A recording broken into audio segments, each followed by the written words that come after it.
Has this happened to you before?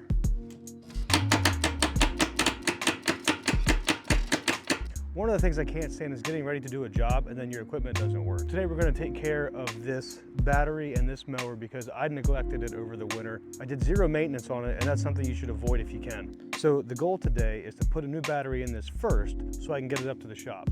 Then up there, we're going to do a full maintenance, and I'm taking you along with me. The first things first, we're going to take off the negative, because if you don't, it's a chance you can cause some sparks.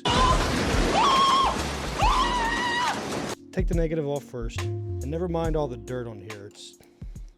This is a well-used machine. It's just proof that stuff actually gets done.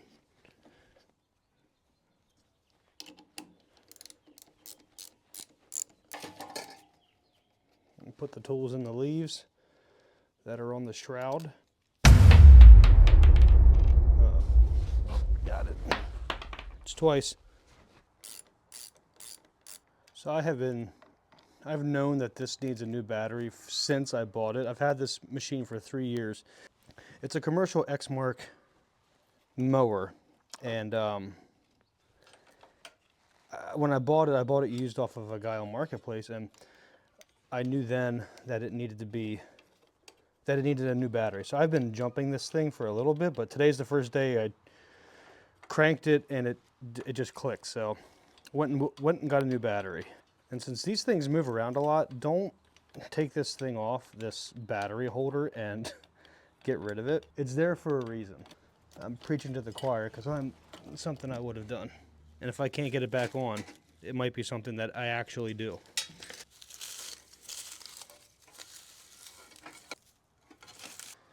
This is a 350 cold cranking amps. Exact same that was in it. You could have tested this with an amp meter, but I know it's bad because it won't hold a charge. All right, let's hook it back up. Make sure all of your wires are free and clear and out of the way. If you're not putting on a new battery, it's good to clean your terminals up too, because that will also cause your battery to not function properly. All right, let's see if it cranks.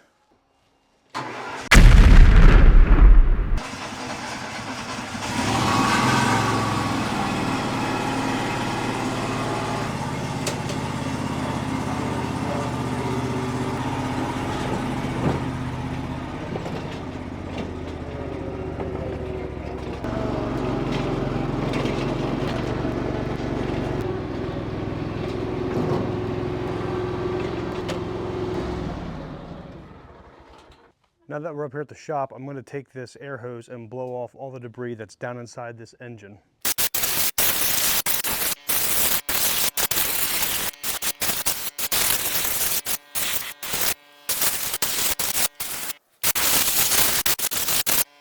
Because I also use this mower for mulching my leaves, we're going to take care of the air filter as well. It's actually not too bad. There's an inner and an outer air filter. That's not too bad. We'll blow that out.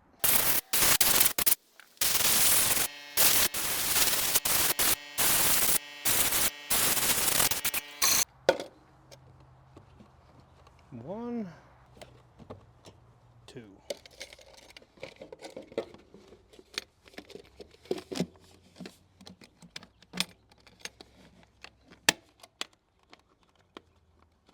Looks like somebody wrote on here 4/17/20 was the last time this air filter was documented to be changed. So we're what, 6 years late? If you're doing yearly maintenance, right on schedule. The next thing I want to add to this mower is a fuel filter. They're supposed to have one on it, and you should, because it does what the name implies. It filters the fuel. You don't get things into your carburetor, or in this case, fuel injection. And this kit that I bought from Tractor Supply comes with a fuel filter. I can already tell that this is not the correct air filter, so we don't need that. I'm hoping the spark plugs that came with it, and this doesn't even look like it's the correct engine filter now that I'm looking at this, but we're gonna make it work. When adding a fuel filter, it's important to look at the fuel filter itself. Arrow points towards the engine. So in the back, that is the gas tank. the fuel lines coming from the gas tank, wrapping around the shroud and going into the engine. So we want our filter to go not that way. We want it to go point that way. Another thing that's important to note is when you're adding a fuel filter, you see how this is on an angle? We're going to cut that flush. That way it sits flush against either the filter or the engine. You can have a leak right there if things aren't perfectly lined up. Let's see if we can drop this inside the engine. All right, that side. Now both sides are cleanly cut. Okay. And the best way I've learned to deal with gas spilling everywhere when you disconnect fuel lines, one, you can turn it off, but who's got time for that? The second is just deal with the fact that you're going to get gas everywhere. Once you come to terms with that, you'll be okay.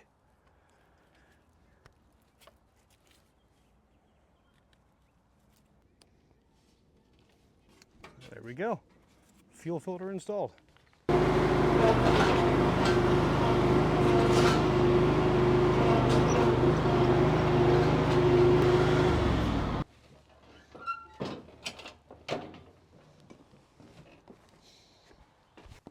So I actually went and mowed the front of our property to help get the oil warm.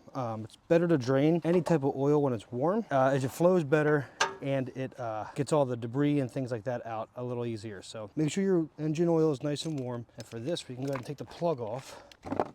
There we go. Whew, that is hot. Also very dirty. We'll let that drain. I'll put this under here to catch any drippings from the filter. Every time. Every time I change oil, that's the result. Right there. Man, that's annoying. Go ahead and put this plug back in. Tighten up the hose clamp. So as I said earlier, these are two different sized oil filters. This is the Kohler Pro Performance oil filter. This is just a regular one that came with the Tractor Supply kit. As you can see, they're both Kohler, but one is, I don't know, 3/4 of an inch shorter. So we're gonna go ahead and see if this works. If not, stay tuned for an engine repair video. Some people really get bent out of shape about putting oil on here. It actually says it on the filter to oil the gasket before assembly, so it's exactly what we're gonna do. Now the reason you do this, theoretically, is to create a better seal between the oil filter gasket and the engine. So I put oil on the threads too, on the inside, before I put this on here. So let's get this mess out of the way. And there's also a debate about how tight to make this. On the filter, it says tighten 3/4 to 1 turn after gasket contacts the base. So it's contacting, so we're gonna do 3/4 of a turn. There we go. Now, when I'm gonna take that off next year, hopefully, I'm not swearing about the guy who put it on there too tight this time. While it's up, I'm not gonna put oil in there. I do wanna check under the deck and make sure everything is okay under there. So let's head under the front and see what's going on. All right, so you're in handheld mode right now. Let's get under this thing. Ow. I'm absolutely amazed that this is not caked up with stuff because I have mowed in all kinds of conditions. The blades look good, could use some sharpening. I don't see any caked up grass or anything like that, so we're done under here. All right, so we'll pull this off of here and fill it up.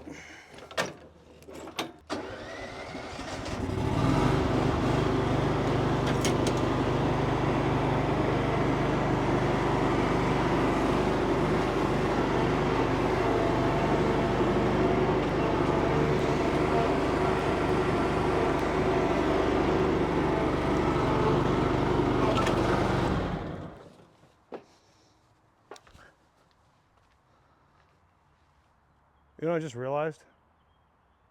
I ran that engine without oil in it.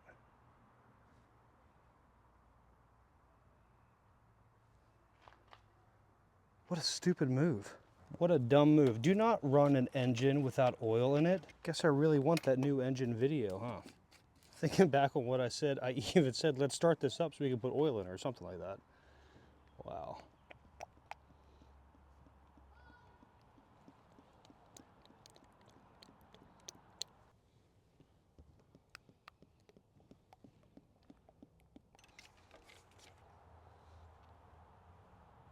All right, we're full. Now we can start it up after we drip oil all in the shroud. In order to let the oil soak into the filter wings, we let it sit for 2 to 3 minutes. So let's go ahead and give it a start.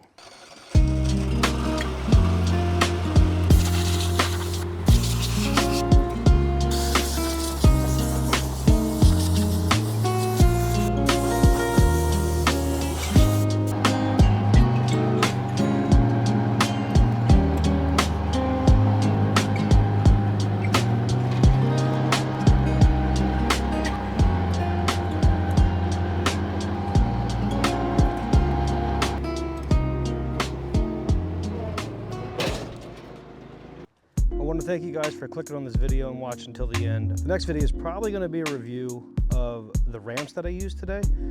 This is the first time I'm using them, but I want to change the oil in my truck. And they're supposed to be pretty heavy duty, and I have a tough time getting to the plug that's on the bottom of my truck. So these should work out pretty well. They're supposed to be heavy duty and able to handle the weight of my truck. So we'll see. So stay tuned for that video. Still got a woods cleanup video coming. If you guys are interested in any of that, please click that subscribe button, like the video, hit the notification bell, all the standard YouTube stuff, and I'll see you guys in the Oaks.